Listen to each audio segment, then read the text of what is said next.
This video describes how the establishment of a stroke recovery centre within the city of Boroondara can make a dramatic improvement in the provision of community-based support for stroke survivors and their carers, and serve as a model for the expansion of the stroke support network throughout Victoria and eventually throughout Australia.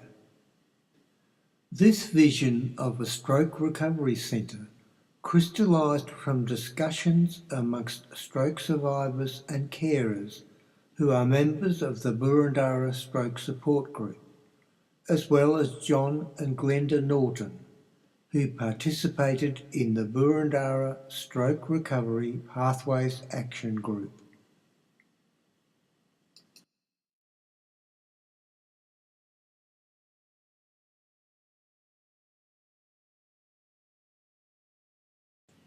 This first slide illustrates how the current system of post-clinical care or community care works in Boroondara and, for that matter, in most of Victoria.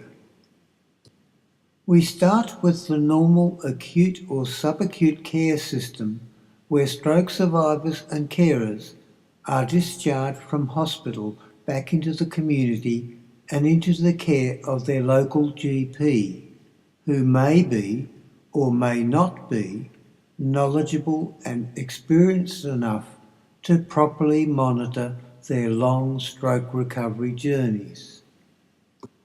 We also have a number of stroke organisations such as the National Stroke Foundation, the Stroke Association of Victoria, a local stroke support group and a local community health centre.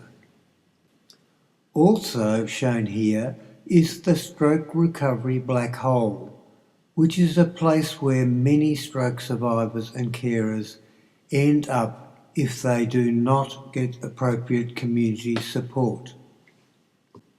Here we see what may happen to stroke survivors and their carers following discharge from hospital. It is basically up to them to locate their own post-clinical or community support. Some may eventually find their way to the local community health centre. Others may find their way to the National Stroke Foundation, or the Stroke Association of Victoria, or a local stroke support group. But others will find it all just too hard and will effectively give up and fall into the stroke recovery black hole and a poor quality of life devoid of hope and happiness. A small percentage of the stroke survivors and carers will eventually find their way to the local stroke support group, where they can meet up with fellow stroke survivors and carers and start learning how others have tackled the problems they have faced along their own stroke recovery journeys. From the point of view of stroke survivors and their carers, this situation is entirely unsatisfactory. The complete lack of a coherent, systematic approach leaves so many stroke survivors and their carers in great danger of falling into that stroke recovery black hole. We need a better way, and that better way must be driven by stroke survivors and their carers, not the controlling power of the medical profession or the political objectives of existing stroke organisations.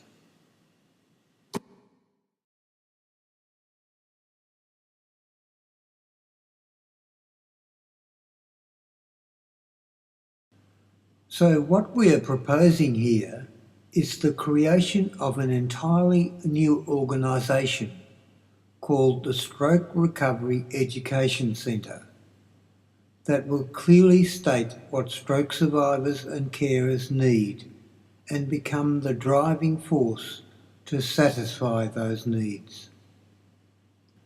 The mission of the Stroke Recovery Education Centre is to provide non-clinical education services and psychosocial support to stroke survivors and carers in Boroondara as they start to rebuild their post-stroke lives, and to increase awareness amongst health professionals of the non-clinical issues faced by stroke survivors and carers as they rebuild their post-stroke lives. The target market for the Stroke Recovery Education Centre is all stroke survivors and carers living in Boroondara, but with a particular focus on stroke survivors and carers who are newly discharged from hospital and who can benefit from being mentored by other stroke survivors and carers who have lived experience of stroke recovery within the Boroondara community. And educating new stroke survivors and carers on the non-clinical or psychosocial aspects of their recovery, rather than the clinical aspects of their recovery as provided by clinicians, and preparing them for reconnecting to their communities via local stroke support groups.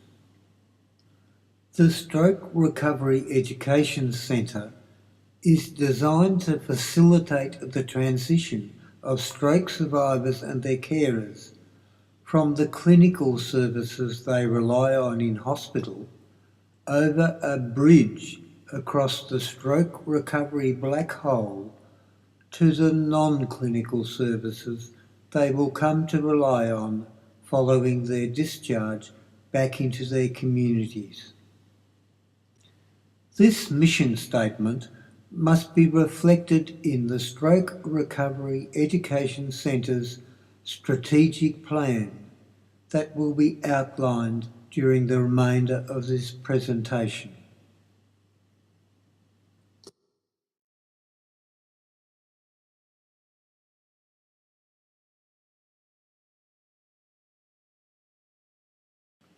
The Stroke Recovery Education Centre strategic plan will be a document that evolves over time to facilitate the delivery of excellent community support to the majority of stroke survivors and their carers anywhere in Victoria. In a sense, this strategic plan will not only guide the development of the proposed Stroke Recovery Education Centre in Boroondara, it will become the template for the development of future stroke recovery education centres throughout Victoria and maybe eventually Australia. It will contain a number of chapters, with each chapter addressing one area of community support that a stroke recovery education centre may choose to offer. These chapters will essentially be the building blocks that can be used to build individual stroke recovery education centres throughout Victoria.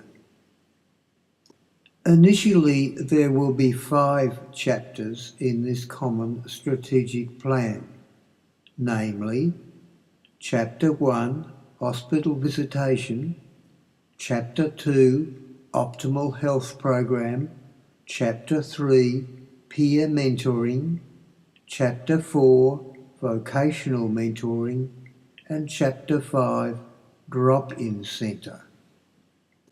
Each chapter will contain a specification of the services that are to be provided to clients of the Stroke Recovery Education Centre, a list of strategic partners who are or may be interested in supporting the development of those services, a template for a project to customise, develop and deliver those services to Stroke Recovery Education Centre clients, and a management structure that monitors and reports on the efficiency and effectiveness of those services.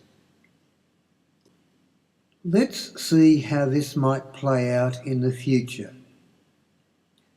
Let's assume that the Stroke Recovery Education Centre in Boroondara chooses to implement all the services defined in chapters 1 to 5 as shown here. And let's assume that a Stroke Recovery Education Centre gets set up in Stonington, but they decide to implement a GP stroke education program rather than a drop-in centre. Their strategic plan would look like this. And then a Stroke Recovery Education Centre might get set up in Bendigo, and they might decide to devise and implement a rural mentoring program rather than either a GP stroke education or a drop-in centre program.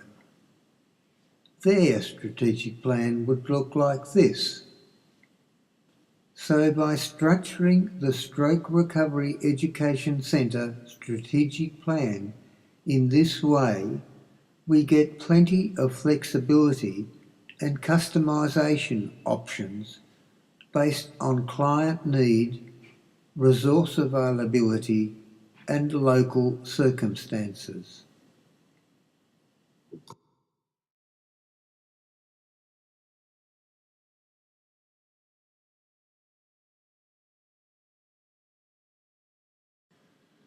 It is important to understand that each chapter in this strategic plan is of interest to a different set of strategic partners. For example, the hospital visitation chapter is primarily of interest to St George's Hospital. The optimal health chapter is primarily of interest to St Vincent's Mental Health. The peer mentoring chapter is primarily of interest to Inner East Community Health. And the vocational mentoring chapter is primarily of interest to the Rotary Club of Kew. So the planning, funding and implementation of different chapters can proceed relatively independently and in an order that takes into account human and financial resource availability and local priorities. This is critical because it ensures that a particular program, say peer mentoring, will only be implemented if the Stroke Recovery Education Centre can convince relevant strategic partners to support the rollout of that program. And that decision will have minimal impact on the rollout of other programs. Specifically, each chapter of the strategic plan must clearly identify all the strategic partners or stakeholders that need to be involved in its development and implementation. What services are to be provided to which Stroke Recovery Education Centre clients, what the Stroke Recovery Education Centre needs from each of its strategic partners, and what those strategic partners need from the Stroke Recovery Education Centre. Stroke survivors have traditionally been very poor at establishing and maintaining links to strategic partners other than their state or national stroke associations. This passive approach to developing mutually beneficial arrangements with key stakeholders has meant that very little has changed in recent times. and both stroke survivors and their carers continue to get little support in their communities. There is no way that this should be allowed to continue. Stroke survivors and carers need to finally stand up and say, "This is what we want, and we are prepared to work with anyone who will help us achieve those goals." The strategic plan must become the framework within which this vision of the future of community-based stroke recovery is expressed and developed.